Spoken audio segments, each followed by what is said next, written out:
అదృష్టం డిస్కౌంట్లో వస్తుందని చెప్పడానికి బెస్ట్ ఉదాహరణ లాటరీలు. ఒకవేళ లాటరీలో ₹1,00,00,000 గెలిస్తే చేతికి ఎంత వస్తుందో తెలుసా? లాటరీ గెలవాలని ఎవరికి ఉండదు చెప్పండి. ఒక్క టికెట్తో జీవితం మారిపోతుందన్న ఆశ చాలా మందిలో ఉంటుంది. ₹1,00,00,000 లాటరీ తగిలితే వెంటనే కోటీశ్వర్లు అయిపోమని అనుకుంటారు. కానీ వాస్తవం కొంచెం భిన్నంగా ఉంటుంది.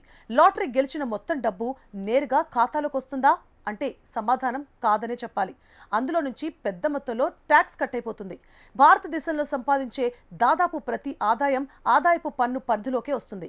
లాటరీ, గేమ్ షోలు, గుర్రపు పందాలు, కార్డ్స్ ఆటలు, క్రాస్వర్డ్ పోటీలు, ఇలా గెలిచిన డబ్బు కూడా ఆదాయంగానే పరిగణిస్తారు. ఇన్కమ్ ట్యాక్స్ చట్టం 1961 ప్రకారం లాటరీ ద్వారా వచ్చిన డబ్బు కూడా పన్ను చెల్లించాల్సిన ఆదాయమే. అందుకే లాటరీ గెలిచిన వెంటనే ట్యాక్స్ వర్తిస్తుంది. ఇతర ఆదాయాలపై స్లాబ్ ప్రకారం ట్యాక్స్ ఉంటే లాటరీ గెలుపుపై మాత్రం ఫిక్స్డ్ రేట్ ఉంటుంది. ఇన్కమ్ ట్యాక్స్ చట్టంలోని 115 BB సెక్షన్ ప్రకారం లాటరీ గెలుపుపై నేరుగా 30% పన్ను విధిస్తారు. ఇందులో ఎలాంటి మినహాయింపులు ఉండవు.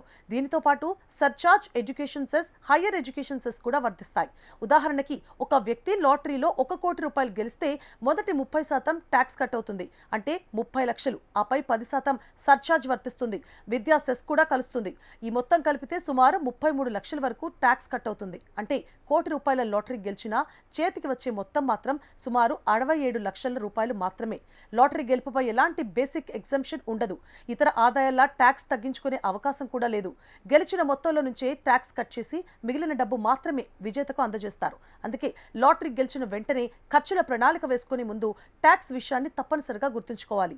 లేకపోతే ఆశించిన మొత్తానికి వాస్తవంగా చేతికొచ్చిన డబ్బుకు పెద్ద తేడా కనిపిస్తుంది.